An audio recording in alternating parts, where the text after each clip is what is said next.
Turning on the recording. We're just about to get started. Oh, I got to mute my TV. All right, let's get this thing rolling. We're only 6 minutes late this week. Yeah.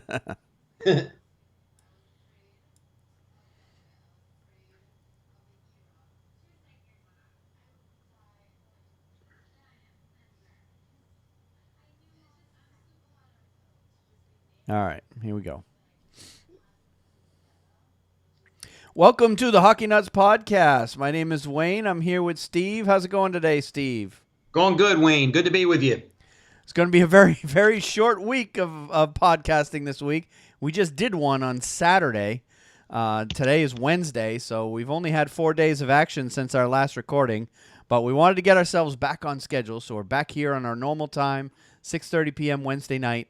And we've got actually a lot more to talk about than you might think. That's right. There are some big stories with, of course, the NCAA and the NHL getting to the playoffs. Yep. A lot of things to talk about. Yeah, a lot of things to talk about. And some of the headlines that I've got so far this week, of course, playoff races are starting to become more and more clear every day that passes. We've had lots of signings as teams as teams in college and the CHL are ending their seasons as those teams get eliminated. Players become available for teams to sign. The Flames are the latest team to have a winning streak of 10 or more games. We'll have more detail about that. We're not the only ones doing mock expansion drafts. There's a prominent writer that is also done one, and we'll have more details on that. And I saw a rumor today that New York might be the next site for the Winter Classic. Yeah, I read that.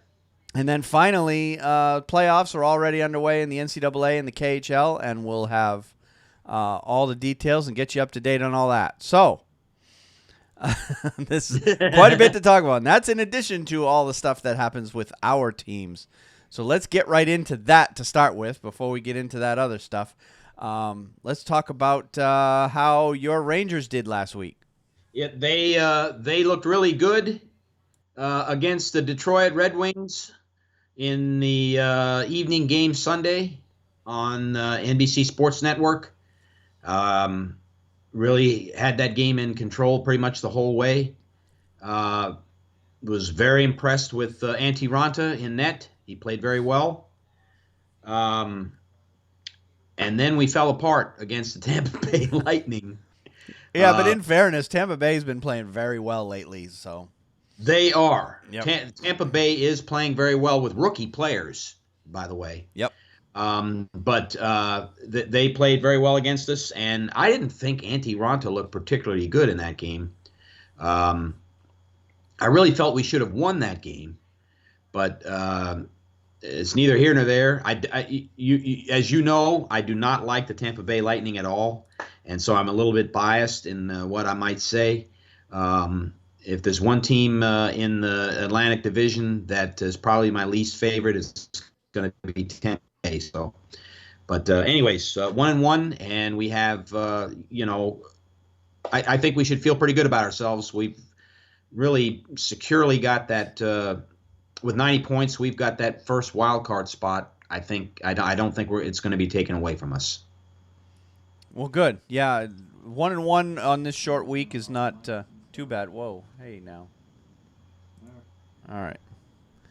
My other computer just started piping up on me, but I got that shut off. All right. So let's move on to the Carolina Hurricanes real quick. They've actually had a pretty busy week. They were 3-2 overtime loss against Toronto on the 11th, an 8-4 win against the Islanders on the 13th, and a 3-2 overtime loss against the Islanders on the 14th. Of course, that Islanders series was a home and home. So they won on the road, lost at home. I watched the 8-4 game, and man, talk about ugly goaltending on both sides of the ice. Wow. Carolina scored 4 goals fairly quickly on his name escapes me right at the moment, the backup in New York. And they changed out their goalie after Carolina went up. I think it was 4-2 at the time. And then Bryce? No, they brought Grice in. Grice is pretty Oh. much their starter at this point. It was Berube. Berube was the guy in net to start that game. He gave up 4. They brought in Grice. Grice gave up 4 more. Cam Ward played the entire game for Carolina. He didn't look particularly good. A lot of soft goals given up in that game on both sides of the rink. So, but it was, if you like a high-scoring game, it was kind of a fun game to watch because there was a lot of goals, 12 goals in that game. Yeah. But that gives Carolina points in all 3 games that they played. And, of course, 2 of them were overtime losses. But, not that Carolina is going to have any shot at making the playoffs at this point. But, they're just I don't know. They're just trying to get things going. Right now, they look like they've already transitioned into next year. They're playing a lot of young players and trying to get some other guys in the lineup that haven't had a lot of playing time. So that's essentially the mode that Carolina is in at this point. And hey, if they can, the 2 teams they played this week, Toronto and the Islanders, are scratching and clawing for every little point they can get. If they can play spoiler, I'm all for it. Yes, that's right. Because beating the Islanders and Toronto or getting points against them can only help other teams in the East. So. All right, well, that's it on Carolina for the week. So that remains, we have Boston, and they only had 2 games since we last recorded. In fact, we recorded just after the Bruins played Philadelphia on the 11th, and I hadn't had a chance to see that game up until that recording, but I was able to catch the condensed replay, and they looked very good against Philadelphia, and they looked even better against Vancouver. They won 6-3 in that game on the 13th, and that was in Vancouver in the first game of their Western Canada road swing that I dread every year because, number one, the games start really late at night, and number 2, the Bruins seem to struggle when they head out into the Pacific time zone and the Mountain time zone. So good to see that they got 1 win under their belt anyway under that in that 3-game set out west. But they still have to play Calgary, which actually happens tonight as we record this. And they have to play Edmonton. So those are 2 very strong teams out in the West. And hopefully they can steal a win from one of them. I'm hoping it happens tonight and they end Calgary's winning streak. But who knows what will happen there. Yes. But the Bruins are now 11-3 under new coach. So, yeah. So, they're continuing to play well. Wayne, once again, and I mean, when you're the fan of the team, I'm not walking in your shoes. An old Indian proverb there, but I still say Boston is a playoff team. I think they have the personnel, and I think they're going to make the playoffs. I really believe that, and I have said that from the very beginning of the season. You have, yeah. I've been a little bit more pessimistic about it, but I'm becoming more and more optimistic as each game passes. Right now they're sitting in a playoff spot. At the moment, they control their own destiny, meaning, all they got to do is take care of their own business, and it really doesn't matter what the other teams do. They should get in if they take care of their own business. But the last couple of years, they've had big collapses in the last 2 to 3 weeks of the season, and hopefully with the new coach there, that will stop happening. I'm just waiting for the other shoe to drop on that one. Yes, I believe it will stop happening this year, Wayne. And as I said, I think Boston's in. I really, and God, stranger things have happened, and watch me be completely wrong with egg on my face. But I think you're going to be playing Ottawa in the first round, and that's going to be a very, very, very intriguing series. It's probably going to be either Ottawa or Montreal right now. Yep. If the playoffs, and depending on the day you look at it, if the playoffs ended today, that's what the matchup is going to be. So either way, it's going to be a very intriguing series for sure. Mm-hmm. So and both teams are certainly beatable at this point. It's just a matter of how well, in Montreal's case, how well Carey Price plays, and well, in a lot of ways, how well Anderson plays in Ottawa. So That's right. We'll see. And of course, with Boston, how well Tuca plays. That will definitely come down to who comes up with the better goaltending, no matter who they play. So, Right. all right. Well, let's take a look at some of the other games that happened over the past week. Some of the other notable games. The Canadiens beat the Oilers 4-1. That was in Edmonton. That was on the 12th. Also on the 12th, the Blackhawks beat the Wild in a game between two of the best teams in the West, and that was a 4-2 win. And then out west, the Ducks beat the Capitals 5-2 on the 12th. And, of course, the Capitals had been struggling. Up until last night, they had lost 4 in a row. So they finally snapped that losing streak last night. But that was one of those 4 games. On the 13th, the Flames beat the Penguins in a shootout to extend their winning streak. And then also on the 13th, of course, the 4-3 was the final in the Flames-Penguins games. And the Blues beat the Kings 3-1 on the 13th. And then on the 14th, the Blackhawks beat the Canadiens 4-2. And the Wild lost to the Capitals 4-2 on the 14th. And that was the game that ended the losing streak.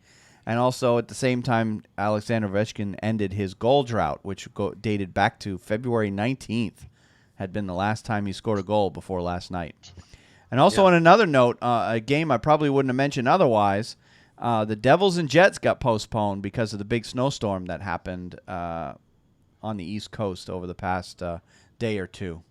So that game has been postponed to March 28th. So both of those teams are squeezing in a game right towards the end of the year. Of course, neither team is expected to make the playoffs at this point, but they did reschedule that game anyway. And then also on the 14th, the Panthers destroyed the Maple Leafs 7-2.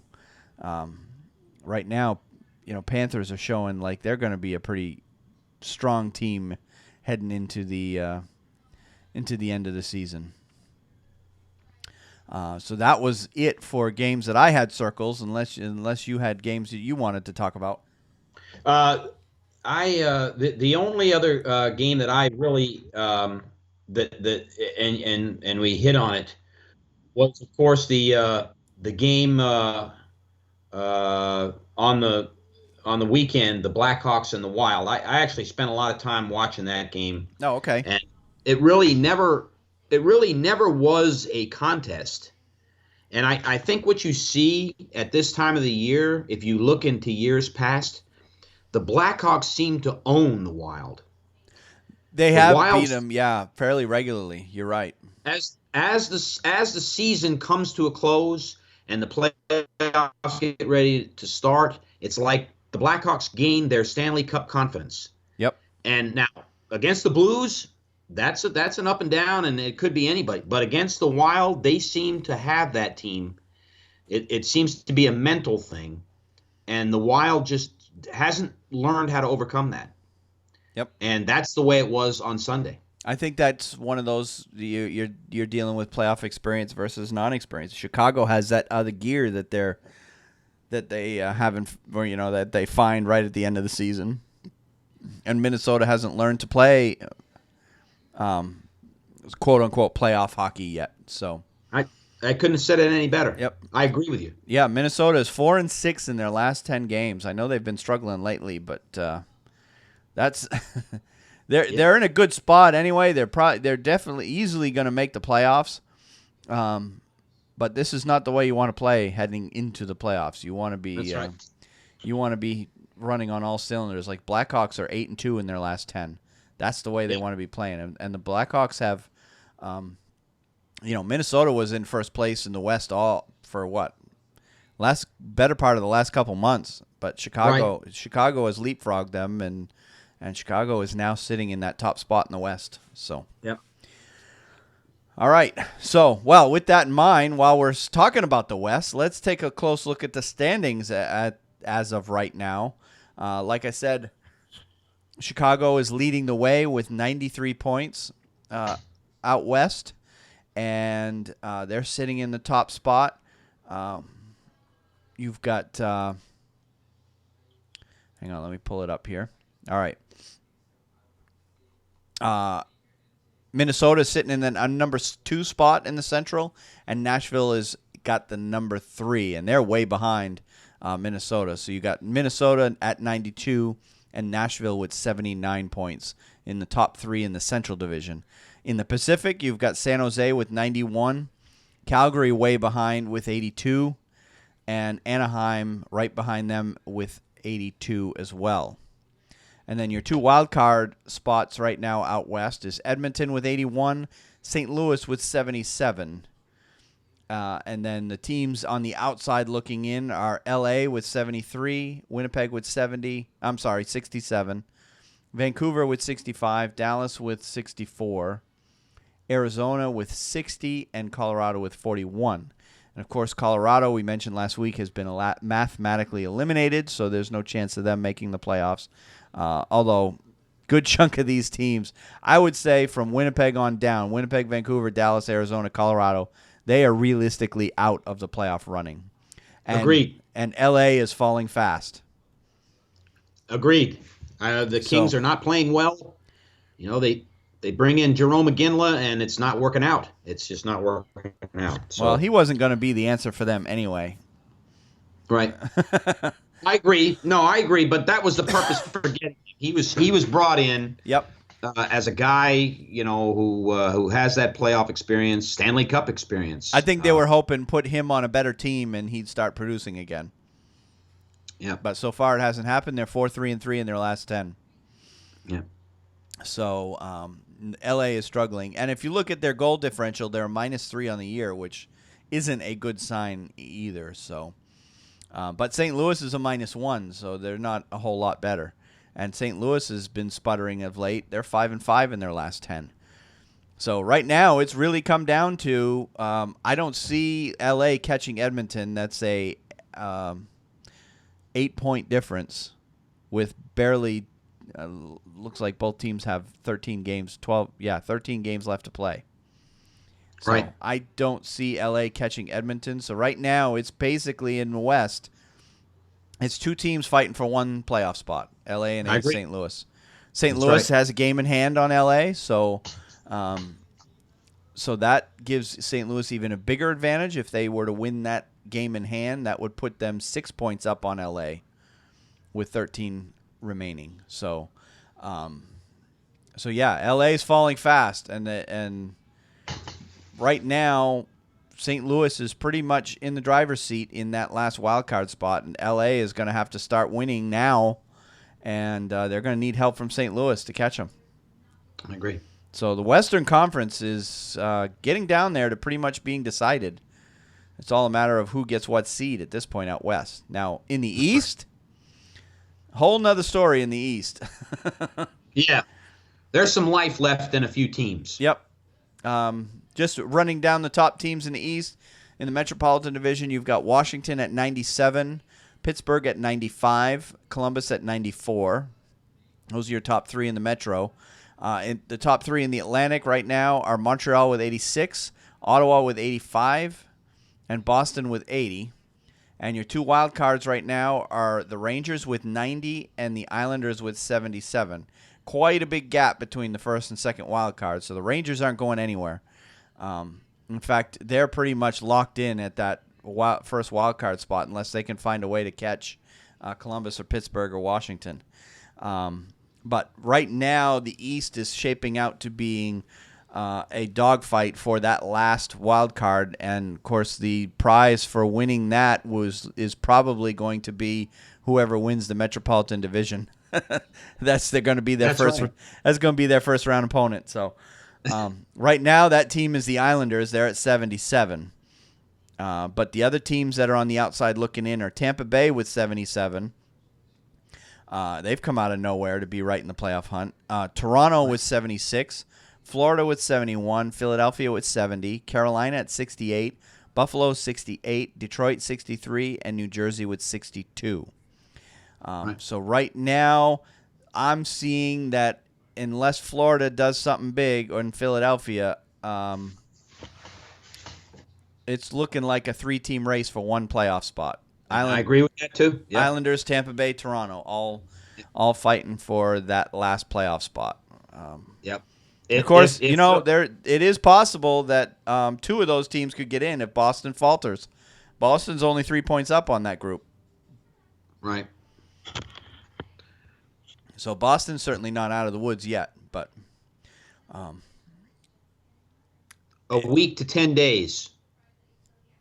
I think you'll have a lot of things. I think by our recording next week, I think a lot will be decided because as you'll see when we look at the games coming up this week, there are a ton of games with playoff implications coming up this week. So I think you're right. Yeah. In another week or so, things could look drastically different.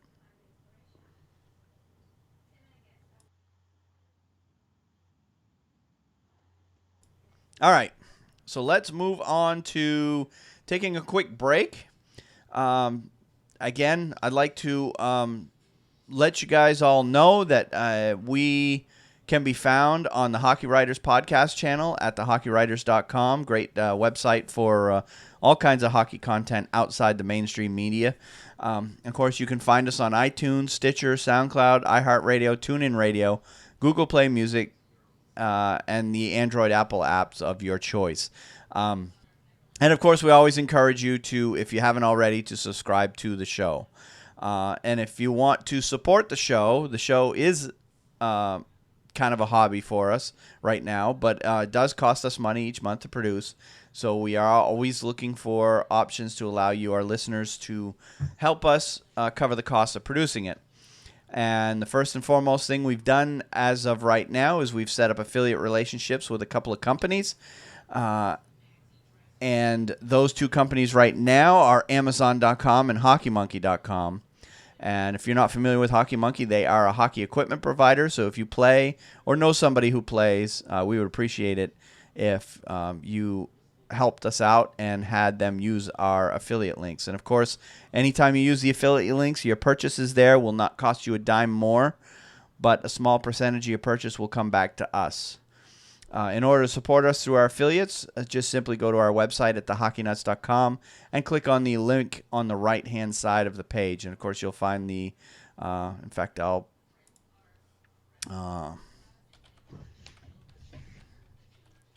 Thank you, Wayne. I'm actually including my screenshot as part of the live stream, so I'm pulling up the Hockey Nuts website right now. So you will see the affiliate links over here on the side. There they are for those who are seeing it. And, of course, you can watch our podcast on YouTube as well. So, but anyway, additionally, we're always looking at ways for you to directly support us through the donation program. We haven't set anything up just yet, but just stay tuned for that. We'll have something hopefully soon. And if you can't support us financially through one of the programs we just mentioned, you can support us through the following. You can share our show with all your other friends and family that you know that are hockey fans. And if you have the iTunes app on your computer or device, subscribe to our show there. It'll help us rise up the rankings. And if you are also on iTunes, we encourage you to give us a review on iTunes. It'll also help us get noticed more there. You can like, comment, and share our content wherever you see us on various social media pages. And I'm pretty active on Twitter and Facebook, so you probably see me there quite often. Get involved with the show. We're just a couple of hockey fans. We love interacting with the audience. Finally, we're looking for guest hosts to come in from time to time. If you feel you can provide more insight on your favorite team or league than we do, please let us know. All you would need to join the show is a computer and Skype. And in order to get in touch with us, you can tweet me. I'm at WayneHalley9. Steve is at SBall504man. Our email address is at feedback@thehockeynuts.com. Our voicemail is at 919-960-1718. And our Facebook page is at facebook.com/thehockeynuts. And we do have a YouTube channel. It's at thehockeynuts.com/YouTube. I created a short link there.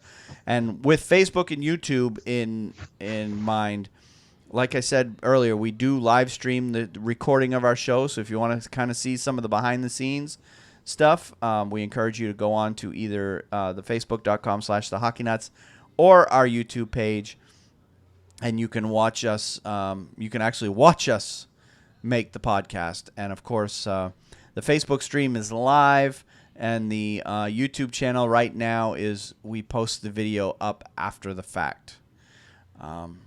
So without further ado, let's go ahead and move on to the stories that have come up over the past week.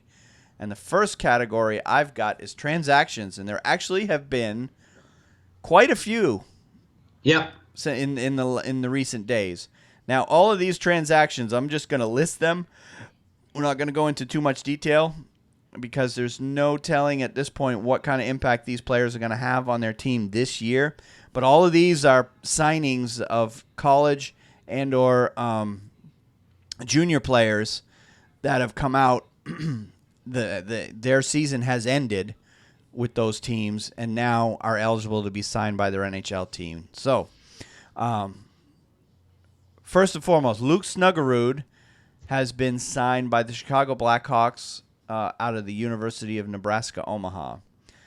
Gavin Bayreuther, defenseman, and Luke Snuggerud is also a defenseman, was signed by the Bayreuther was signed by the Dallas Stars out of St. Lawrence University. Forward Zach Aston Reese was signed by Pittsburgh out of Northeastern University. Jalen Chatfield, defenseman, was signed by Vancouver out of the Windsor Spitfires. Anthony Lewis, forward, signed by the Chicago Blackhawks out of Miami of Ohio. John Hayden, forward, was signed by Chicago out of Yale University. Drew Shore, a forward, was signed out of Switzerland, I believe. Cloton is the name of the team, by Vancouver. And I believe he played against the Bruins the other night. I could be wrong, but I was watching that game. It was late at night, and I was kind of half asleep, but I think I remember hearing them mentioning his name playing. He didn't do much. Dallas signed Landon Bowe, although he was playing for the Texas Stars, so... but he signed an entry-level contract this week. He's a goaltender. Simon Bourque, a defenseman, was signed by the Montreal Canadiens out of St. John of the St. John Sea Dogs out of the Quebec Major Junior Hockey League. And finally, Sean Day, defenseman, was signed by the New York Rangers out of the Windsor Spitfires. So all of these were signed they signed entry-level deals with NHL teams. More than likely, most, if not all of these players will end up in the American Hockey League team. And there actually were dozens more players that were signed, but they were all signed to minor league deals. So a lot of players are coming out of college and junior, pretty much guys that are having their eligibility run out or guys who are just decided they're not going to play college anymore. Are signing contracts and joining, more than likely, American Hockey League. But who knows? Maybe we'll hear these names a time or two. Yes. You never know. Especially with these teams that are head of the playoffs, Pittsburgh and Rangers and Chicago. There's some players that got signed there. So, all right, well, let's move on to injuries. Florida Panthers defenseman Aaron Ekblad and forward Dennis Malgin each will be out of the lineup 7 to 10 days because of concussions, Coach Tom Rose said on Monday. Ekblad was injured on a hit to the head by Tampa Bay Lightning forward Gabriel Dumont in the second period of a 3-2 loss on Saturday. Ekblad had 21 points in 67 games. He missed 4 games earlier this season last season because of a concussion. Malgin, who left the game against Tampa Bay in the second period after he was hit by defenseman Anton Strawman, has 8 points in 42 games. So one of those is definitely a big loss for Florida, as they're barely hanging on as it is in the playoff hunt. Ekblad is a big loss for them. Malgin, he's kind of a role player for them. So, right. All right. Ottawa Senators forward Mark Stone likely will miss a 3-game homestand begins Tuesday against the Tampa Bay Lightning.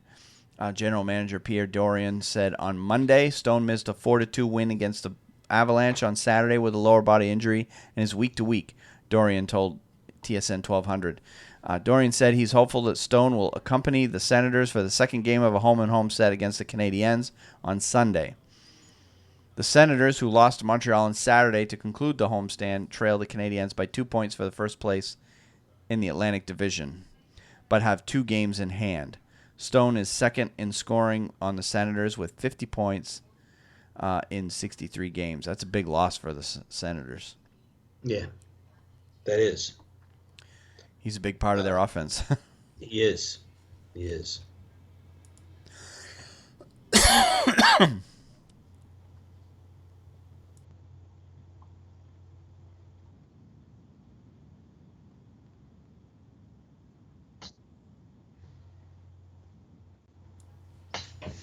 All right. Columbus Blue Jackets defenseman Ryan Murray had surgery to repair a broken hand on Monday and is expected to miss 4 to 6 weeks. The injury occurred when Murray blocked a shot in the first period of a 5-3 loss to the Sabres on Saturday. Tortorella thinks Murray can skate on his own without a stick during his recovery. Murray, who's 23, has 11 points in 60 games this season. Chosen by the Blue Jackets with the number 2 pick in the 2012 draft, Murray has 60 points in 220 NHL games and was one of 3 Columbus players, the others being Boone Jenner, Gregory Campbell, to appear in all 82 games last season. I think we had talked about Murray before, and every time his name comes up, I continue to be surprised about him being the number 2 overall pick in the 2012 draft and only putting up 60 points in 220 games. We have talked about him before. But then again, he's a defenseman. Yeah. And yeah, you never know. Yep. And speaking of block shots, and this is kind of a side, I want to bring it up while I'm thinking of it. I was watching NHL Now earlier today, and they had an interview with Brett Hull, and he came up with an interesting idea. His idea was to create a new rule preventing wingers from coming down below the tops of the circles in their own zone as a way to try to sort of declog the front of the net, because it has become so hard to get shots through to the net. I don't know what you think of that idea. Yeah, I had never heard that one before. Yeah. They would probably have to create another line that goes across the top of the circles. That, because then you'd have linesmen having to look at that line, and I don't know how that would work. It's kind of an off the wall idea, but at this point, with all the block shots they have around the league, any idea is a good idea that can help prevent or get more shots through to the net. Yep. So, all right. Anyway, Pittsburgh Penguins forward Carl Hagelin is expected to miss a minimum of 4 weeks because of a lower body injury. Penguins coach Mike Sullivan made the announcement after Pittsburgh extended its win streak to 5 games with a 3-0 victory against the Canucks at Rogers Arena on Saturday. The Penguins are also without forwards Patrick Hornquist, Matt Cullen, Ryan Rust, and defenseman Chris Letang, Trevor Daley, and Oli Mata. Hagelin has 6 goals and 16 assists in 61 games this season. He played 17-32 in Pittsburgh's 3-2 shootout win at the Edmonton Oilers on Friday. You know what's amazing is Pittsburgh keeps losing players, and yet they keep winning. Yep. They're not losing Malkin and Crosby, though. That's true. You know? I guess, yeah. I'm like, how can this team keep losing? They got like 8 of their regular players out of the lineup, and they keep winning. Yep. They're just not. But listen, Wayne. I will say this. I think the loss of, and I mean 4 weeks. 4 weeks from now, you're in the play. The playoffs have started. Yep. So the loss of Hagelin is a big loss for Pittsburgh. It is. He's speed. He's good at distributing the puck. An excellent penalty killer. They cannot afford, and I don't think they could win the Stanley Cup without players like Carl Hagelin. They've got to have him in the Stanley Cup playoffs in order to win it. Yep. Yeah, they absolutely will need guys like him down in the second, third, fourth line. I'll be interested to see if our boy Ron Hainsey will see how much playing time he'll get when all these defensemen come back. Yeah. Yeah. Because he's been plugging the holes left by those guys since he got traded there. So Yeah. Very good. So I don't know. We'll see. All right, and finally, well, actually, there's a couple more here. Another story that came up today. Reports out of Chicago today are saying that center Artem Anisimov. Why am I having trouble with his name? Anisimov will miss 3 to 4 weeks with a lower body injury, and it's reported to be an ankle injury. Anisimov was closing out the final seconds of the first period by battling for a puck in his own zone. His tussle with Montreal Canadiens' Alexander Radulov didn't end well. Radulov lost his footing and fell on the back of Anisimov's legs. In 63 games this season, Anisimov has 22 goals and 44 points. Talk about a big loss. Yep. That's a huge. Artem Anisimov. Yep. That is a huge loss for Chicago. He's been. That is. I mean, 22 goals right off the bat. Yep. So, 3 to 4 weeks puts him back right at the start of the playoffs. So, yep. I don't think it's going to cause Chicago to miss the playoffs, but it's certainly going to might bring them back down to earth a little bit. You're right. Of course, the bread man, I tell you, he was very impressive Sunday. You know, God, they got so many weapons, that team. Them in Pittsburgh. Yeah. Mm-hmm. All right. And finally, the last injury news I've got is goaltender Brian Elliott will not play Wednesday night because of illness when the Calgary Flames go for a franchise record 11th straight victory. Elliott has won 9 games with a 1.74 goals against average and a .943 save percentage during Calgary's 10-game winning streak, which matched the Atlanta Flames run during the 78-79 season. Chad Johnson, who last played on February 24th in a 4-2 win at the Florida Panthers, will start against the Boston Bruins at Scotiabank Saddledome, 9 p.m. Eastern Wednesday night. And, of course, that's in about 2 hours from now as we record this.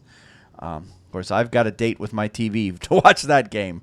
Yeah, that will be a good one. Johnson is 18-13-1 with a 2.54 goals against average and a .913 save percentage in 33 games this season. And it's interesting to note Johnson played for the Bruins back in 13-14. In 27 games played that year, he was 17-4-3 with a 2.10 goals against average and .925 save percentage. A lot of people in Boston wish they would have held on to Johnson as the backup because they haven't had a decent backup since he left. I tell you, he played well for the Rangers, too, as a backup goalie to Henrik Lundqvist. And that was before the Bruins, but, Yep. And I was reading articles about this whole thing earlier today, too, and it seems as though that even if Brian Elliott was playing, that there was a pretty good chance Johnson was going to play tonight anyway, just because he's got that history with the Bruins. Mm-hmm. So makes sense. Right. Did you have any other injuries? No, the ones I wanted to talk about was the Carl Hagelin injury and the Artem Anisimov, which happened today. Yep. You touched on them, so okay, good deal.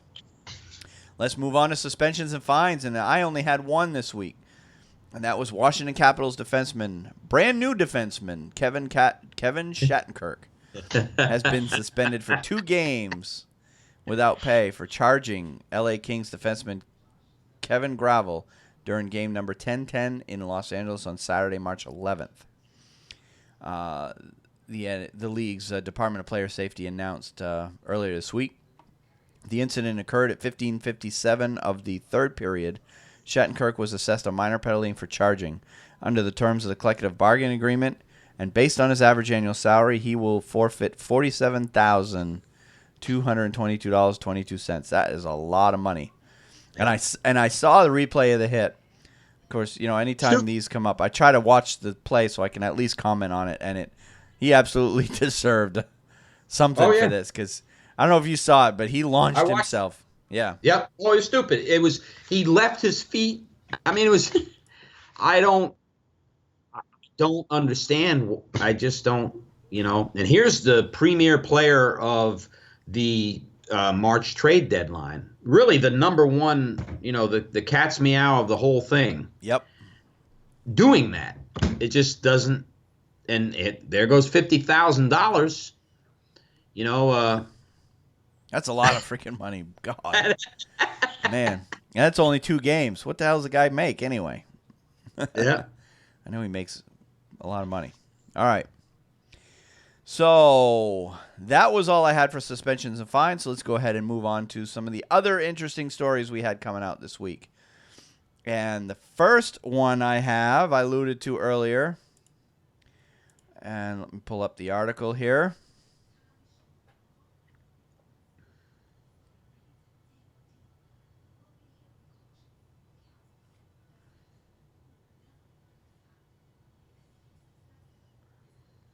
All right. Kevin Allen of USA Today Sports did an expansion draft. He posted an article online on March 9th.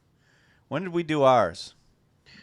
We actually did the draft on Saturday the 11th. That's right. We did ours Saturday the 11th. That was when we last recorded. So he did this one a couple days beforehand. So knowing I didn't see this article before we did ours, let's take a look and see what Kevin Allen, a paid member of the press, picked.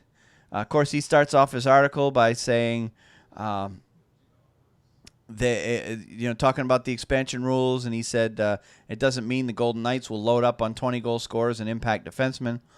NHL teams can protect either 7 forwards, 3 defensemen, and 1 goalie, or 1 goalie and any combination of 8 forwards and defensemen. And then he goes on to say, talking about the teams that have to make certain players eligible, and then he also basically goes over the expansion rules, and then he speculates of what some of the moves that George McPhee is going to do. In pretty much specifically, he could make deals acquiring assets like draft picks in order to not draft certain players, and he also might receive a collection of draft picks and prospects to draft high salary players that other NHL teams want removed from their roster. So, with that in mind, let's see what he picked. And I don't know if you have the article up in front of you, but I'll go ahead and read the names. We'll see if we were anywhere close. All right, from the Anaheim Ducks, he has Jakub Silverberg. These are all forwards. Arizona Coyotes, he has Timu Pulkkinen. Calgary Flames, he has Michael Furlan. Carolina Hurricanes, he has Lee Stempniak, veteran winger. Columbus Blue Jackets, William Karlsson. Detroit Red Wings, Riley Sheehan. Edmonton Oilers, Mark Letestu. I know I picked that one. Yeah. New York Rangers, Oscar Lindberg. That is probably a likelihood. I really think, and I learned on that last podcast, Wayne, I learned a lot from you in your comments regarding the information you got from Bob McKenzie that there are going to be back, behind the scenes, hey, don't take this player. This is what we'll do to prevent some players who they couldn't protect but keep on the team. Right. That really, I don't think they're going to lose Kevin Hayes because he's, you and I picked Kevin Hayes, but I didn't know that. They'll find a way to keep him. Yeah. Right. Yep. And what he said on the New York Rangers, of course, he has a little sentence on every player. He says about Lindbergh, he has the potential to register 40 or more points given the right opportunity. Could end up playing on scoring line in Vegas. Mm-hmm. So, all right. So, other players, New Jersey Devils, Devontae Smith-Pelly. Nashville, Kalle Järnkrok. Philadelphia, Michael Raffle. San Jose Sharks, Chris Tierney. Tampa Bay Lightning, Vladislav Nemestikov. Mm-hmm. Toronto Maple Leafs, Matt Martin. And Winnipeg Jets, Matthew Perreault. For your defensemen are from Buffalo, Josh Georges. So he's got some 30-year-old plus players in here, which I kind of avoided when I was doing the draft. Chicago, Trevor Van Riemsdyk, which I may have picked. If I didn't, I was very close to picking him. Colorado Avalanche, he chose Patrick Weircock. Mm-hmm. I can't remember how to say his name. Dallas Stars, Steven Johns. Florida Panthers, Alex Petrovic. LA Kings, Braden McNabb. New York Islanders, Calvin DeHaan. Minnesota Wilds, Jonas Broden. Ottawa Senators, Mark Mathot. St. Louis, Carl Gunnarsson. Vancouver Canucks, Luca Spiza. And Washington, Nate Schmidt. Very few. I missed the Carolina. Oh, Lee Stempniak. Yeah, he said about Carolina's Stempniak. Carolina can protect its prized younger players. Why not take a versatile veteran with a history of producing and a short-term contract? So that was his thoughts on Stempniak. So notice the Boston Bruins haven't been mentioned yet. That means they're taking a goalie. Yep. Which I don't think will happen, but and of course the goalie that everybody in Boston knows is available is Malcolm Subban, and that's who he chose. That would be a surprise to me. Yep. It said the younger brother of PK Subban, Malcolm, is a former first-round pick with the potential to be a number one goalie in the future. Here's the problem. He's 23 already, and he's shown no signs of being ready. Of being number one in the American Hockey League, never mind the National Hockey League. But who knows? Maybe a change of scenery is what that kid needs. And the other goalies that he chose out of Montreal was Al Montoya, and I almost chose Montoya from Montreal. And then it said considered to be one of the NHL's top backup goalies. He has the ability to own the net for extended periods. When Al Montoya was first coming up through the ranks, he was projected to be a starter. But at some point along the line, he, I don't know, he just lost that. He just never got the opportunity, I guess, to be a number one guy. But there was a while there where he was projected to be a number one. And then the last goalie is, of course, Pittsburgh Penguins' Marc-Andre Fleury. And here's what he wrote about Fleury. This will only happen if it's what Fleury wants. He has a no-move clause. The more likely scenario would be that he will be dealt to another team. Fleury has served the Penguins well, and they want to be helpful as they can be in his relocation. He's a highly respected person and player, perfect for a team that needs to market the game. Needs to market the game. Wonder what team out there needs to market the game better. Florida? I would say the Vegas Golden Knights. Now, like you said, he'll go there if he wants to. Right. If he don't want to go to Vegas, he ain't going. They'll find a way to trade him to somebody else. That's what he's saying. Because otherwise he will get drafted. Unless, I don't know, maybe Pittsburgh can convince Vegas not to draft him. It'd have to be a pretty damn, a nice juicy offer. They're going to have to sweet talk a major deal to keep them from taking Matt Murray. If I were Vegas, and of course Andre Fleury has no movement clause, so they have to protect him if Fleury refuses to move, which means Murray's exposed. So if I were Vegas, I would say to Pittsburgh, a number one. You're number one next year, or something more than that maybe, and we'll stay away from your goaltenders. Yep. Listen. This is a problem for Pittsburgh. It really is. Yeah. It is not I have heard it said that Fleury does not want to leave Pittsburgh. He is happy there. I think the likelihood of him going to another team other than the Vegas Golden Knights is a very good point, Wayne. And that might happen, but they're going to have trouble here with this. Yep. This is not going away because Pittsburgh's going to hold on to those two guys all the way through their playoff run, and then they're not going to have a lot of time. Yep. So, that's how I see it. Yep. And I saw a chart today too. And hang on a second, let me pull it up. From Cap Friendly. They put up a chart today that has a breakdown of the expansion draft schedule in that time period between June 15th to the 21st. So the finals must end roughly right around June 15th. So there is a 2-day buyout window from the 15th to the 17th that all the teams have that 48 hours that they need to submit their protected lists and to possibly buy out players with no movement contracts who are not willing to waive their clause. Obviously, Fleury falls under this. So they could essentially buy him out if he refuses to go. I'm not sure what that does for Pittsburgh, but it's a lot of money. Yeah, because Fleury signed through. He just signed it. He correct me if I'm wrong. He just signed a new contract with them not that long ago. It was a season or two ago. Yeah. Yep. So on June 17th, by 5 p.m., all 30 NHL clubs must submit their final protected lists at that date and time. And then on June from 18th to the 20th, Vegas will have 48 hours to speak with all unprotected, restricted, and unrestricted free agents. So they get first dibs at potential unrestricted free agents to talk to them.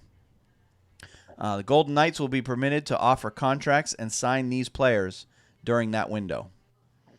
If the player and clubs come to an agreement on a deal, that player will be considered as one of the players that Vegas drafted from his previous club. So essentially, take a case like, I believe, Shattenkirk, for example. I think he's unrestricted free agent at the end of the year. Mm-hmm. From the 18th to the 20th, Vegas has the permission or the right to talk to him. No other team has that right, but they can talk to him during that 48-hour period. And if they convince him to sign, then he essentially signs. I think he would sign with his current team, and then Vegas would pick him up as part of the expansion draft. Yep. So that's another little factoid that kind of enters into that. And then, of course, on June 20th, they have till 5 p.m. to submit their final expansion selections to the league. And then the following day, on the 21st, that roster will be released to the world. So, all right. Enough about the expansion draft, because it could go either way. But we'll keep talking about it anyway as it gets closer. All right. Another story I saw this week. The NHL put out an article this week talking about the 10 of the coolest NHL promotional items of 2016-17 season. I don't know if you saw this article. I did not. But the San Jose Sharks are obviously going to be part of this. They had their Chum Red Ale earlier this year. Well, now they've got a new promotion. This Sunday, they're giving fans a Brent Burns grill. That's right. The most unique smile in the league will be handed out to fans in attendance for a game against the Dallas Stars. And then they talked about some of the other. They got pictures of the NHL Network staff all wearing the Brent Burns grill, showing like all the teeth missing. To see Michelle McMahon on there with all of her teeth missing in the front is pretty hilarious. So anyway, they also talked about some of the other promotions that they have around the league. They have a Gordie Howe statue that went out on November 4th to a certain number of teams. That was a pretty cool statue. They had a Ralph Macchio bobblehead night for the New York Islanders on December 23rd. They had a Goal Light Christmas ornament in Chicago on December 1st. What else did they have? Oh, Yager bobbleheads back on October 15th against the Red Wings. They had San Jose had another one that was pretty good. Joe Thornton Chia Pet beard. Yeah. Those fans in San Jose and it's really, really crafty what they come up with. Yep. And very funny. Yep. And then Chicago had a funny one on their own. They had a Artemi Panarin bobblehead doll where Panarin was holding a loaf of bread in his hands. So I thought that article was pretty neat. Just a little lighthearted article about some of the different promotions that have gone on around the league. So it's pretty good. All right. The last story I've got is a rumor that has come across that I saw today, saying, according to Arthur Staple of Newsday, that's one of the newspapers in New York, the Winter Classic will finally be coming to New York City. The report suggests the agreement is being finalized to have the New York Rangers face the Buffalo Sabres at Citi Field in Queens. That's where the New York Mets play. Be the second New York State location to hold an outdoor game in a matter of days. Buffalo will be the home to next winter's World Junior Championships, where teams USA and Canada will meet for an outdoor contest on December 29th at New Era Stadium, which is the home of the Buffalo Bills. Now, they have had outdoor game at the Yankee Stadium Yes. in recent years, but that wasn't a Winter Classic. That was a Stadium Series game. That's correct. So the big rumor is the Rangers are going to be part of the Winter Classic next year. I'm excited about that. And to be honest with you, I actually, if you look at places where they could have the game, there's not very many left. Columbus is the team that comes to mind that could host a Winter Classic because of the weather. And other than that, the teams that haven't had one won't. Carolina. Well, you know what though? The two Florida teams, Dallas. I've looked at the historic weather patterns for both Carolina and just to defend Carolina. I've looked at the weather patterns between L.A. and Carolina, and they're virtually the same. The average annual temperature is virtually the same between L.A. and Carolina. And if they can, actually, L.A. is a little bit warmer. If they can pull off a Winter Classic there or an outdoor game there, then they can certainly do it in Carolina. Not that they will, but right. But I think the option is there. I don't see one in Dallas or Florida or any of those other places. But, yeah. But Nashville could do it. It would be nice to see in one. Here's an idea for the NHL, and who knows if somebody's there listening. You know how they did the football game? Was it this past fall or last year? I think it was at Bristol Motor Speedway. The racetrack, the half-mile racetrack in Bristol, Tennessee. Right. And it's actually, if you know where that is, it's right near the borders of Virginia, North Carolina, and Tennessee. It's right up in that corner.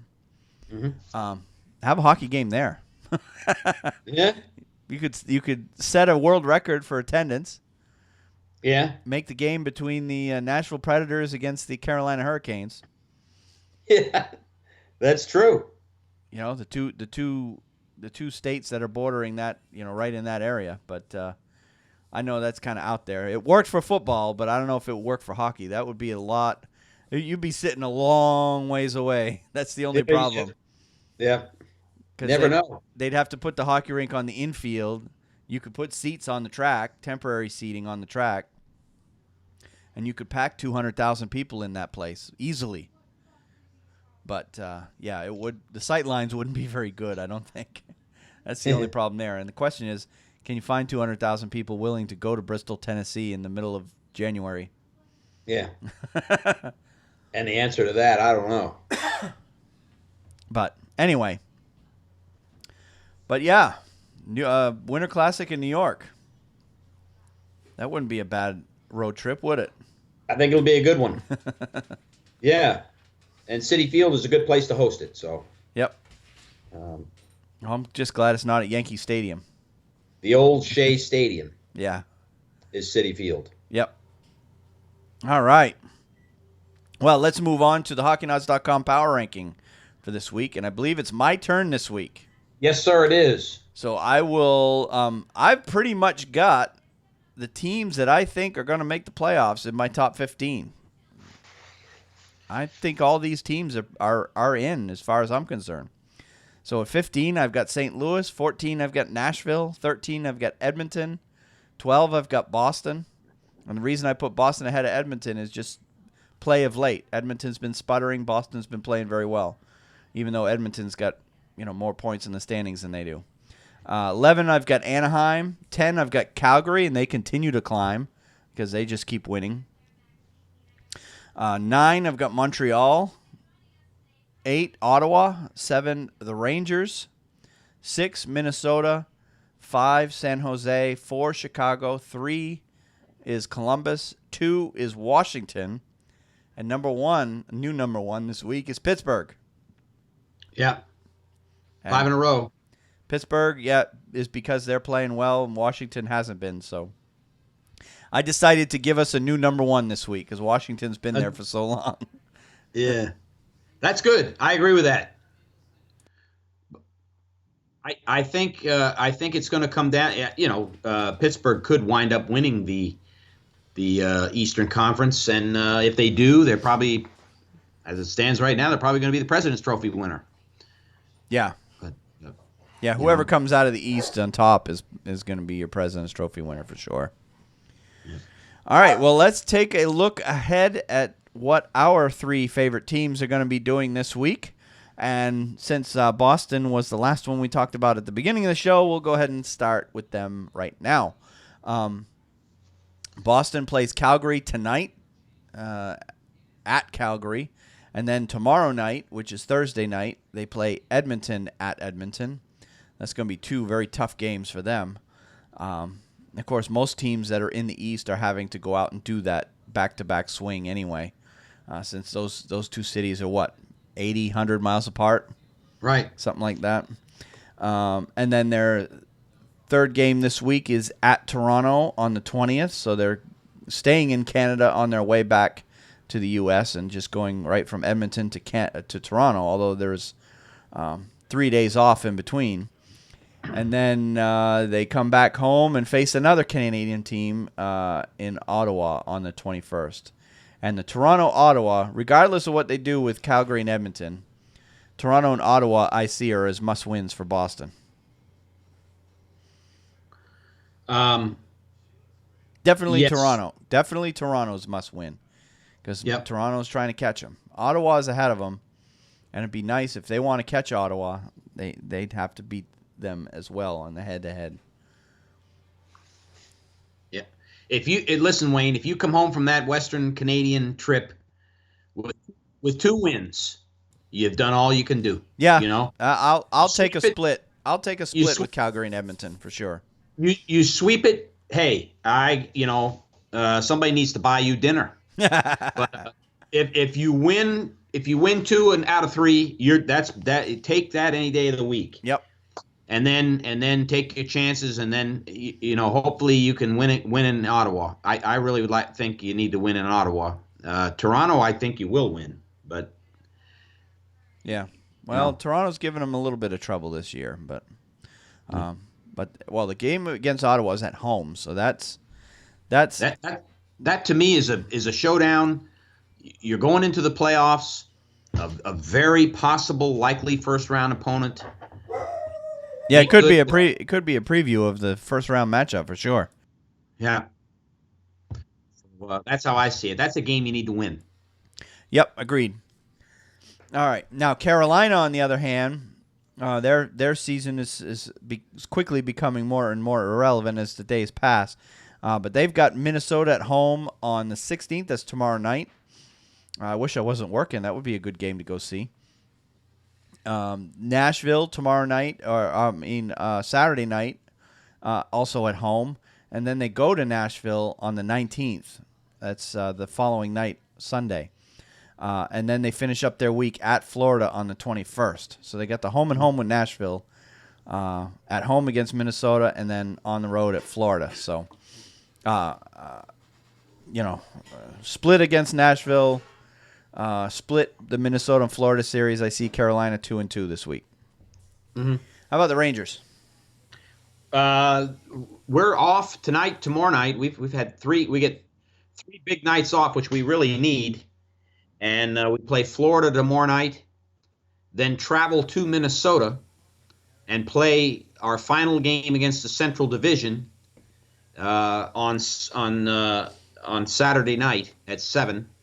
That'll be a game we really I'm hoping that we show up and play well against that team. We need to win that game. And although it's a road game, pardon? You need to take advantage of Minnesota sputtering right now and win that game for sure. Right. That's a good point. It's a game where we need to show up and win. The game against Florida at home, of course, we show up sometimes at home and other times we don't. But both those games we need to win. And then, although it's a road game, at the Rock, of course, there'll be tons of Rangers fans there for that game to close out the New Jersey Devils. And that's going to be on the 21st, which is a Tuesday night game, followed on Wednesday against the Islanders, and we'll close out the season with them. So both of those games we really need to win. And I'm hoping that we win Minnesota. I'm hoping I can come back here next week and say we went 3-1, and I'd be happy with that. Yeah, you've got some weaker teams on your schedule this week, and they definitely do need to take advantage of that. Yep. So you need to take advantage and beat those teams you're supposed to beat, and hopefully steal some points against those teams you. That's right. that you don't always beat. So. That's right. Yep. All right. Well, some of the other games I've got circled on the calendar. Actually, there's a ton of games this week that have some playoff implications. And as we get closer to the end of the season, this list of games are pretty much going to be playoff implication games. That game, races could be swung one way or the other. The 16th is going to be a huge night. I've got 5 games on the schedule with playoff implications. Predators at Capitals, Panthers at Blue Jackets, Blackhawks at Senators, Maple Leafs at Lightning, and Blues at Sharks on the 16th. And then the 17th is kind of a light schedule, no real intriguing games. On the 18th, there's a bunch of big games as well. Canadiens at Senators, Blue Jackets at Islanders, Blackhawks at Maple Leafs, Capitals at Lightning, Ducks at Sharks, all on the 18th. And then on the 19th, the Senators at Canadiens. So you got a home and home there. That will be a good one. Yep. Canadiens, Senators, home and home. That's going to be huge for both teams. Right. Panthers at Penguins and Kings at Flames are all on the 19th. And, of course, the Kings need to win that game if they want any shot of making the playoffs. And then the following night, the Kings are doing that Flames-Oilers on the 19th and 20th. So the Kings are at the Flames on the 19th, and they're at the Oilers on the 20th. Right. And then on the 21st, the Flames fly east and play the Capitals. And then the Sharks are going to be at the Wild. And then finally on the 22nd, you've got Oilers at Ducks and Maple Leafs at Blue Jackets. So a lot of big games there. To me, my thoughts on it, and you've highlighted some great games. It's do or die for the Los Angeles Kings. Pretty much is, yeah. If we get to next week and they've lost the games that they have this week, I think you can just stick a fork in them. Yep. That's it. Especially against the Flames and Oilers. Those are teams that are ahead of them, and, yeah, you need to be winning those games against teams that are above you in the standings. Yeah. So, and then, Then it will become apparent that once again chose the wrong team to play for.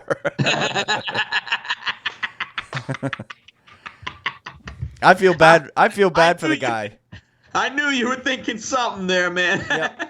I feel bad for the guy, but he had the opportunity to join the Bruins and chose the Penguins, and then when the Bruins beat the Penguins, he goes out and signs with the Bruins, and yeah.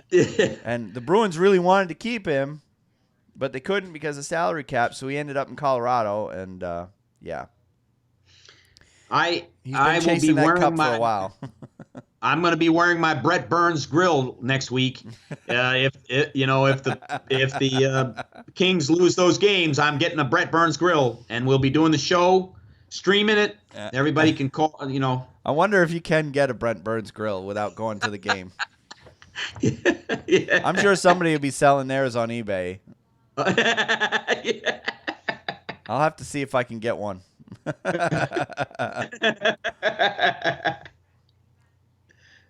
All right. Well, enough about the NHL. Let's take a look at some college. because Yes, sir. we're heading into the nitty-gritty of it. Let's first take a look at all the conference the conference tournaments, and I'll start with the Atlantic Hockey Conference, and that conference is down to 4 teams left: Canisius, Robert Morris, Air Force, and West Point, or Army West Point.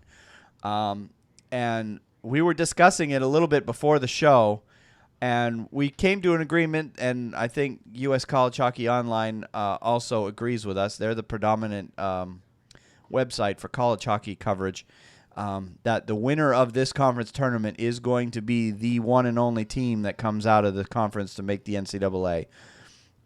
There is an outside chance that Air Force could potentially get in either way, but they are sitting squarely on the bubble, and we'll go over that when we look at the pairwise rankings for the league. But they're sitting down in that 13, 14, 15 right. spot. They have to beat Army. They have to get by Army without a doubt. Yep. But I think ultimately what's going to happen in this case is even if they do get by Army, I still think Air Force needs to win this tournament to get in. But we'll have to see. But they're the highest remaining or the best remaining team left in that conference. All right, let's look on to the Big Ten Conference.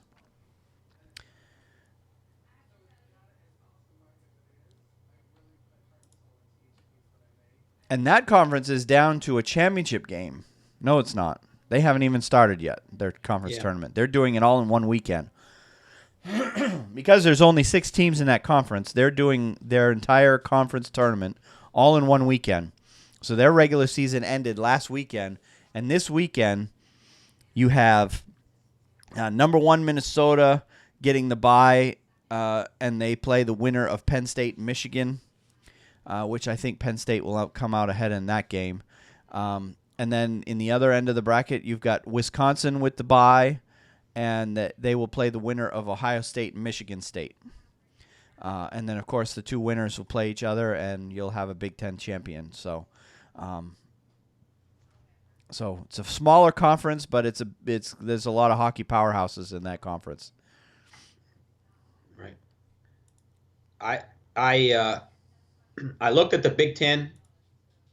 Minnesota's in the tournament. Yep. They're going to get picked. There's no question whether they win. Whatever they do, they could sit at home and twiddle their thumbs, and they're going to get in. I don't know about Wisconsin.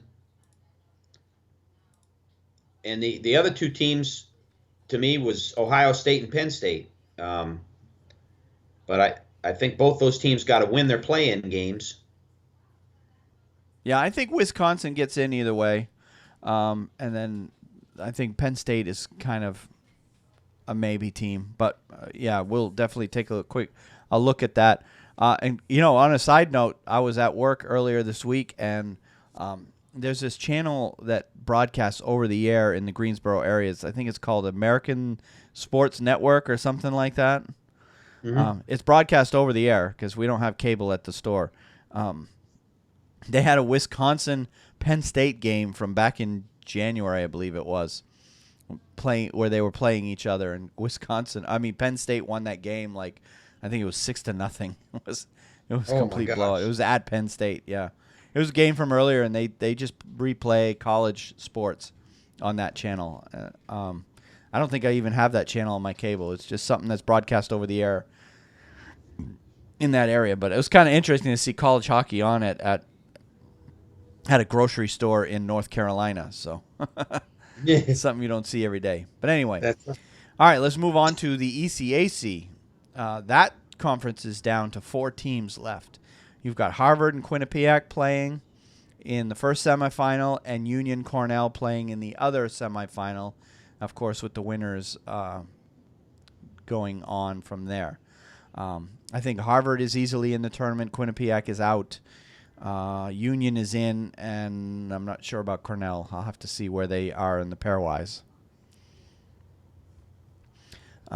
In the Hockey East tournament, a tournament I hold near and dear because I've attended it many times. We're down to 4 teams as well. UMass Lowell and Notre Dame will play in the first semifinal. And Boston University and Boston College will play in the other semifinal. And potentially, depending on who wins, all four of these teams could make the NCAA tournament. But I think we're in agreement that Boston College has to beat Boston University in order to get in, because they are sitting squarely on that bubble. Yep. And they're on the wrong side of it right now. I agree. A win over BU should put them right back on the good side. And if they win the Hockey East tournament, well, that will lock it in for them, because the winner of these tournaments gets an automatic bid. So, all right. Let me ask you a quick question. Yeah. Okay, let's say that Boston College does win. This is prognostication. But let's say that Boston College does come through and win the Hockey East tournament. Okay. Does that kick Providence out? Oh, maybe. Possibly. I don't know. Where's Providence? Well, we'll look at the pairwise in a bit. Okay. Because I know Providence. I don't know. That could make Hockey East have a 5-team entry. That was my next question. Is they could pick 5 teams from them, huh? Yeah, it's happened before. I've seen as many as 6 before get in from Hockey East. Back when there were only 4 conferences, that was quite common. I could see 7. I think there might have been 7 one time or twice when Hockey East was really a powerhouse. Okay, so over in the NCHC, the National Collegiate Hockey Conference, there's 4 teams left, and you have Denver playing North Dakota in the first semifinal, and Minnesota Duluth playing Western Michigan in the second semifinal. And we talked briefly about North Dakota last week as being on the wrong side of the bubble right now, and they continue to be there. So North Dakota still being alive in this tournament, they still have a shot at getting in, but I think they have to win the tournament in order to get in. And the opponent that they got to play in Denver is not going to be an easy one to get by. It's going to be a hell of a game to watch. I'm going to try to watch that game. It's Friday night. It'll be that game. And then Minnesota Duluth, Western Michigan. Minnesota Duluth is definitely in. I'm not sure about Western Michigan. I think they're in. Western Michigan's in. You think so? I think they're ranked 5th. Yeah. Oh, okay. All right. And then finally, the last conference we have is another small one. And used to be years ago, before all the conferences got changed around, before they formed the Big Ten and this NCHC, back when the West only had the WCHA and the CCHA, WCHA had teams like Minnesota, Wisconsin, and some of these Big Ten schools. So WCHA used to be a powerhouse conference. Now, not so much.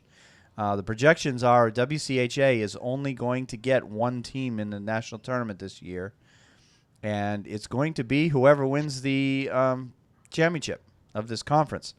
And right now, those 2 teams that are remaining are Bowling Green and Michigan Tech. So it's an 8-team conference. Actually, it's a 10-team conference, but 8 made the playoffs, and we're down to the final game at this point.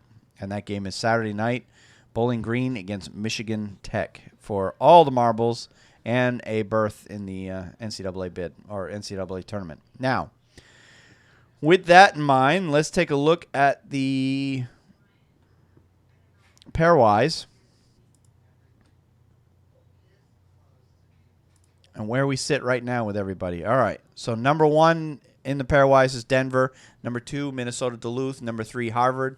Number 4, Western Michigan. Number 5, Minnesota. Number 6, Boston University. Number 7, Union. Number 8, Mass Lowell. Number 9, Cornell. So Cornell's in. 10, Notre Dame. 11, North Dakota. Oh, wait. North Dakota's back up. I thought they were on the outside looking in. Okay. Well, I could be wrong. North Dakota's sitting number 11 right now. Number 12, Providence. Tied for 12, Penn State. They got the same number of pairwise points. Ohio State is sitting at 14, Air Force 15, Boston College 15, and then Vermont 17, Wisconsin 18, Omaha 19, Quinnipiac 20. So right now, Vermont, Wisconsin, Omaha, Quinnipiac all out. Yep. With the teams that are remaining left in the smaller conferences and such, I also looked at it earlier today, and I see Air Force as being out and Boston College as being out unless they do something. Mm-hmm. Like Air Force, I think, has to win their conference tournament because if Canisius wins, I think they're on the wrong side. I think the cut line is at Ohio State right now. Okay. That's where I think it is. And they're 14. Ohio State's 14. Ohio State is 14. Yeah, I think they are the last team that gets in no matter what. So everybody from 14 on up, Ohio State, Penn State, Providence, North Dakota, Notre Dame, they're all in. Boston College will have to win to get in. Air Force will have to win to get in. Everybody else is out. So That's my view, anyway. Wisconsin's out. I've got Wisconsin out, yes. Yeah. Looking at it right now.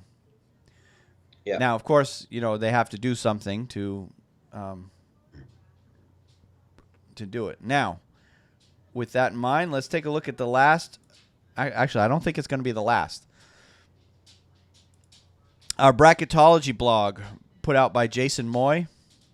And I read over the blog earlier today, and he made some interesting claims in the article, and it's probably been in there all along. I just missed it.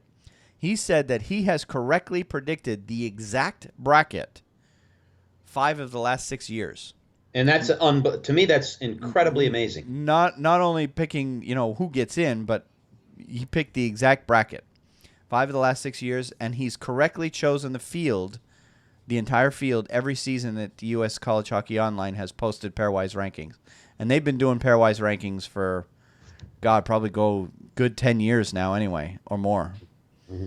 He didn't say exactly when they started doing pairwise. So, with that in mind, he's got this one. This is the final prediction with the rank or the bracket before the end of the conference tournaments. And I think he puts out one more right before the NCAA announces their tournament field. And they do basically the tournament field gets announced on the 19th. That's this Sunday. So the following day after all the conference tournaments end is when the field is announced. But this is who he has in the East Regional in Providence. Number 13 Penn State against number 4 Western Michigan. And number 12, Providence, against number 7, Union. Now, the seeds I've got is where he seeds them, not where they rank right now. In the Northeast Regional, Manchester, 14, Ohio State against number 3, Harvard. Number 9, Cornell against number 6, BU. I think BU gets by that game pretty easily. Midwest Regional, Cincinnati. Number 15, Canisius. So he's got Canisius winning that conference. Against number 2, Minnesota Duluth. Number 10, Notre Dame against number 5, Minnesota. And finally, in the West Regional in Fargo, he's got number 16, Michigan Tech against number 1, Denver. And number 11, North Dakota against number 8, Mass Lowell. So he's got Bemidji State and Wisconsin out, and Michigan Tech and Ohio State in. So leaving us 4 teams from the NCHC, 4 teams from Hockey East, 3 teams from ECAC, 3 from the Big Ten, and WCHA and Atlantic Hockey each with 1 team in the tournament. That's how he sees it. Yeah, and he's been pretty damn accurate. So he's picking Michigan Tech to win the WCHA. Yep, he's picking Michigan Tech winning that one and Canisius winning that one. And both of those teams are pretty far down the pairwise, aren't they? Yes. Yeah. So if that does come to fruition, Canisius and Michigan Tech, that's why I say the cut line ends at 14. Because and he does not have Boston College. Yeah. Yep. Yeah, because he thinks BU is going to win that game against BC. So, but that's why they play the games, isn't it? That's exactly right. Very exciting and very interesting, Wayne. So if you're at all a fan of college hockey, this weekend is going to be a huge weekend on TV.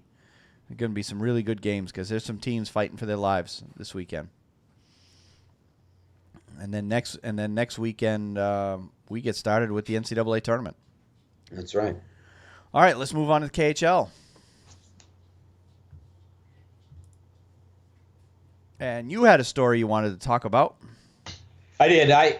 Real quick, if you want me to go first here. Yep, go ahead. I actually watched this. I was watching the Rangers game a couple weeks ago, and Bill Pito has his Audi MSG 150, the fastest, 180, the fastest 100. It's let's see, it's 2.5 minutes, I believe. Yep. The fastest 150 seconds in the National Hockey League. Only he did bring up a KHL game, which took place that night earlier in Russia. Pavel Datsyuk got into fisticuffs and a fight, which was really just amazing to see. Wow. In the playoff game against Dynamo Moscow. He gave a player for Dynamo Moscow, and I did not write his name down, a pretty strong hit against the boards, but I really didn't think it warranted being thrown out of the game. But he did receive a major penalty and was thrown out of the game. Was it for the fight or the hit? It was for the hit. Oh, okay. Let me just read what I have. Pavel Datsyuk was thrown out of game number 3 of the conference semifinals against Dynamo Moscow in a thrilling game that saw St. Petersburg come back from a 2-1 deficit midway through the third period to take a 3-2 lead in the game.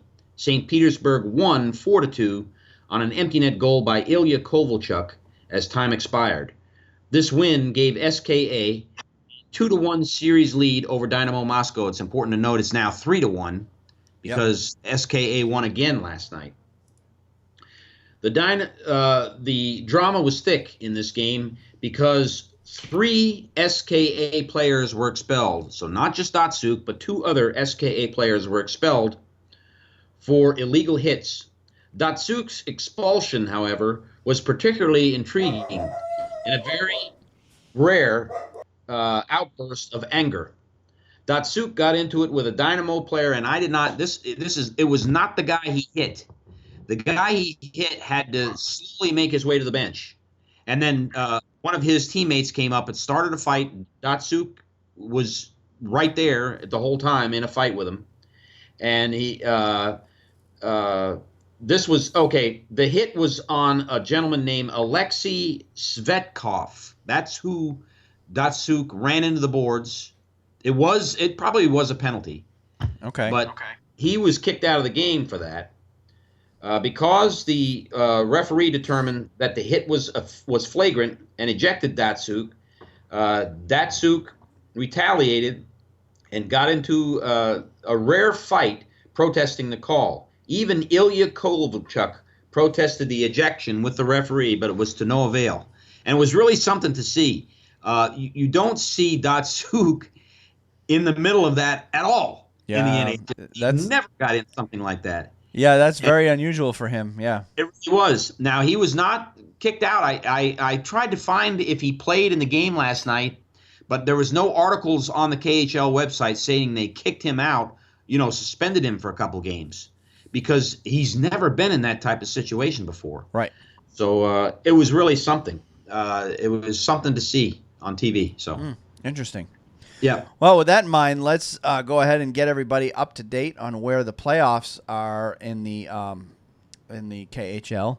Now, the Western Conference, as we've all agreed, is the strongest conference in that league, and right now we're in the second round of the playoffs. CSKA and Lokomotiv are tied at 2 games apiece.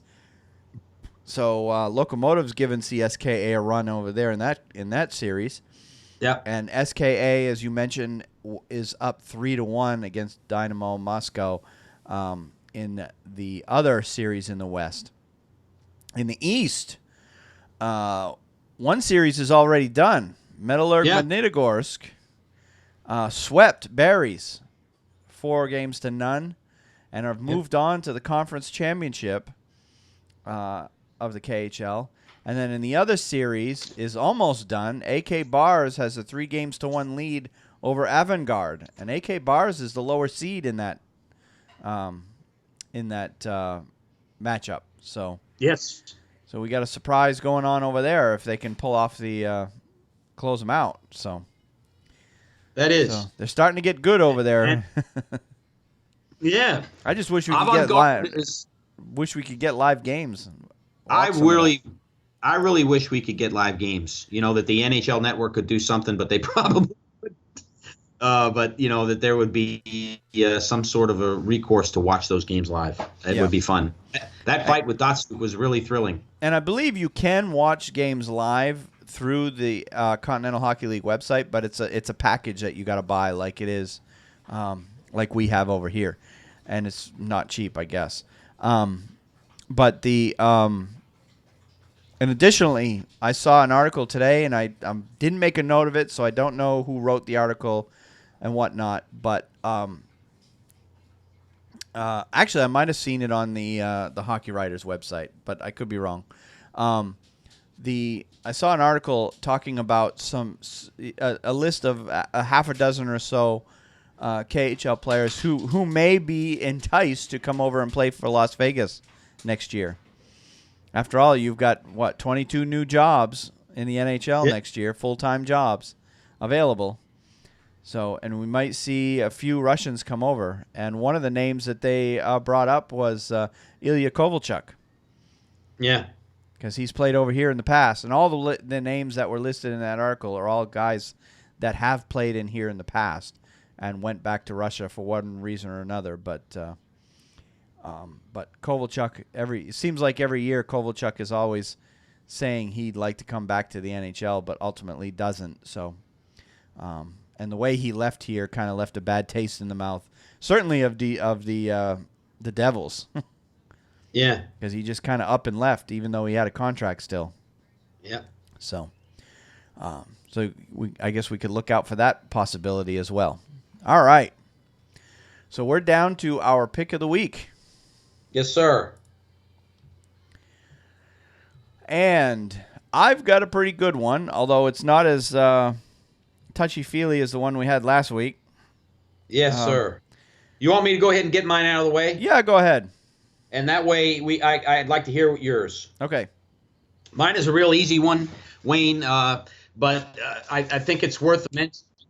It's especially, I don't follow the Calgary Flames very much. I really don't. It's a team that's way out there in the wilderness from North Carolina, and it's just not something that I spend a lot of time looking at. But here they are. They're on a 10-game winning streak. So my pick of the week is the Calgary Flames, and it's the article is the Calgary Flames help make NHL history. With their 10th consecutive victory Tuesday night against the Pittsburgh Penguins, the Calgary Flames set a team record that has been standing for 39 years. The Calgary Flames tied that 39-year-old team record for most consecutive victories at 10. This run that they currently are on goes back to the run set by the old Atlanta Flames from October 14th of 1978 to November the 3rd of 1978. Calgary will look to break the team record tonight in a game against the Boston Bruins, and that game is coming on at 9 o'clock in Calgary. That's 9 o'clock East Coast time. Yep. More importantly in history, however, 2017 can be called the year of the winning streaks, because according to the Elias Sports Bureau, the Flames become the fourth team to have a winning streak of 10 games or more, a first in NHL history. Yep. And those winning streaks, the Flames joined the Columbus Blue Jackets, who won 16 games and really propelled themselves into not only the playoffs, but the minds of a lot of hockey fans. We really never thought Columbus was going to do something like that. But the Minnesota Wild, who won 12 games and actually were defeated by the Columbus Blue Jackets, so they could have won more. Yep. And the Philadelphia Flyers. The Philadelphia Flyers had a 10-game winning streak way back. I think it was in November Seems and so December. long ago, and so long ago, and they have plummeted. They plummeted before that and after that. Yes. So 4 winning streaks this year, but it looks like Calgary is destined for the playoffs, and kudos to them. Yep. And additionally, the last year there were 3 teams that had winning streaks of 10 or more, and I believe that was Chicago, Florida. Both won 12 in a row, and the Ducks also had an 11-game win streak last year. So the last couple of years, there's been some awful streaky play lately. Yep. On both sides. Because the New Jersey Devils have lost 10 in a row right now. They're in a 10-game losing streak, and I know they're not the only team that have done it. I don't have it in front of me, but there are other teams out there who have lost long losing streaks. So I'm not sure what's happening around the league. You know, we talk about all the parity that the league has, but yet we got these long winning streaks and, you know, occasional losing streaks that are lasting a really long time. So it's kind of interesting to see those stats come through. All right. Well, my pick of the week comes out of Norway. I don't know if you saw this article. No. It was written by, it was just put up by NHL.com. There's no author. It says, the game went on so long, you have to imagine that even the losing team was happy it was over. Storhamar defeated Sparta Warriors 2-1 in an 8-overtime game on Sunday in Norway. Joachim Jensen finally ended the marathon with a goal with 2:46 remaining in the 11th period. You read that. You heard that correctly. 8 overtimes. Storhamar outshot Sparta 96-93 in the game. So nice job by both goaltenders. In other words, how'd you like to make 94 saves and lose? Oh. The game went on for roughly 8.5 hours, a new world record for longest hockey game ever played. Now, of course, you could, that's longest professional hockey game, because I know there's been some charity hockey games that have lasted days and days and days, but pretty much beer leaguers doing those games for charity where they have a 4-day game, but you've got 50, 60 players coming in to play for each team in shifts. But this is the longest continuous hockey game with the same players, at a professional level. This is a new world record. It featured 217 minutes and 14 seconds of play. The previous record was set in 1936, a game between the Detroit Red Wings and the Montreal Maroons, a game that lasted 176 minutes and 30 seconds. The game took so long, the local police had to put out 2 tweets that loosely translated to their department getting several calls about missing persons who were last seen at the game, only for the cops to tell the callers the game hadn't ended yet. There were roughly 1,100 fans in attendance for the end of the game, according to the Sparta Warriors Facebook page, which broadcasted the game live.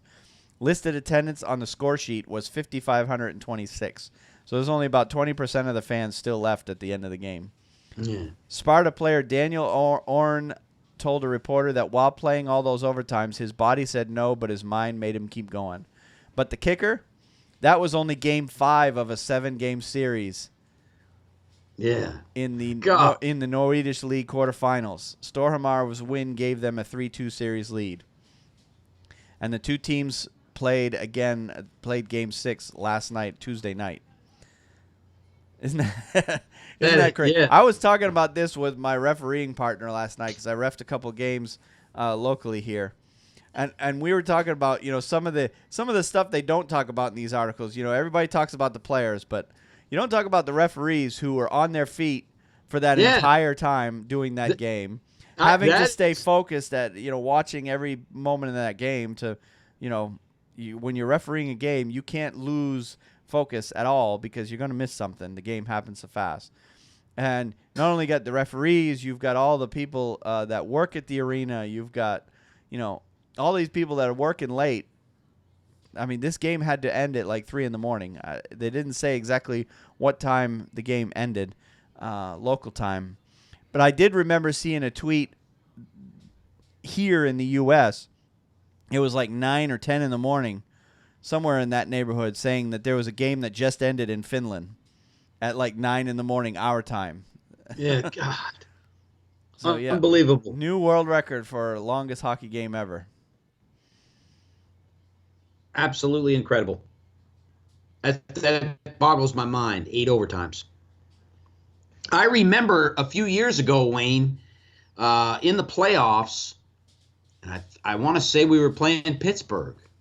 It was a 3 overtime game, and Marion Gabrick scored, and it was 1 o'clock in the morning.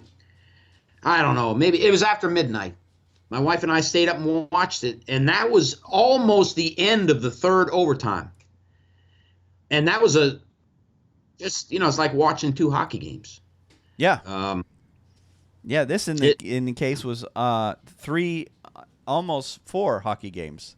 Yeah. Because 9 periods is 3 full games, and there was 2:46 remaining in the 11th period. Incredible. So, yep.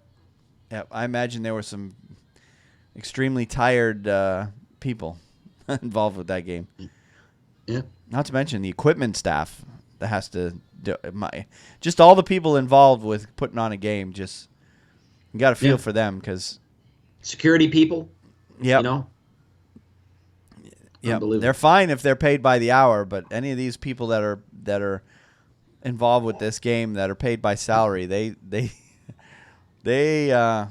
worked for free for a while that night. Yeah. All right. Well, that is all I have for the night.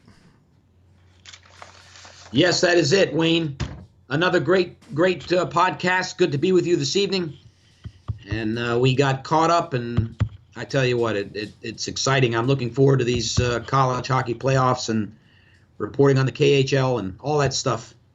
Exciting time of year. Yep, it certainly is. And also, I'd like to remind everyone that you can find our show. We encourage you to subscribe. You can find us on iTunes, Stitcher, SoundCloud, iHeartRadio, TuneIn, Google Play Music, and, of course, any Android or Apple app that you currently use. We encourage you to subscribe and review our show on iTunes because they are the big 800-pound gorilla in terms of podcasting.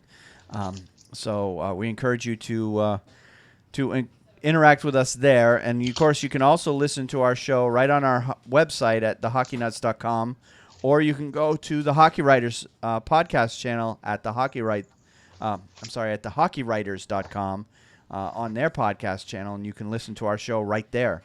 And if you want to interact with the show, you can get in touch with us by tweeting me. I'm at Wayne Halley 9, and Steve is at sball504man. Feedback at thehockeynuts.com is our email address. You can get us on our Facebook page at facebook.com/thehockeyknuts. That's where we do our live stream when we record. After the fact, we're putting our videos up on YouTube as well at thehockeynuts.com/YouTube. And additionally, if you want to support the show, we encourage you to use our affiliate links. They can be found at thehockeynuts.com website and on the right-hand side of the page. If you purchase anything through Amazon or through hockeymonkey.com, we have affiliate links there, and all you would have to do is click on that link on our website, and it'll forward you right to those websites, and any purchase you make, a small kickback will come back to us, and it won't cost you an additional dime. And as always, we thank anyone who's been listening to us and has been interacting with us. Those folks know who they are. And yeah, it's been fun. Another good week, and we got big plans for next week. We've got another week of action. We got a lot of big games coming up as we went through already. We'll be going through all those games, and until next week, we'll see you then. Have a good week. Good night.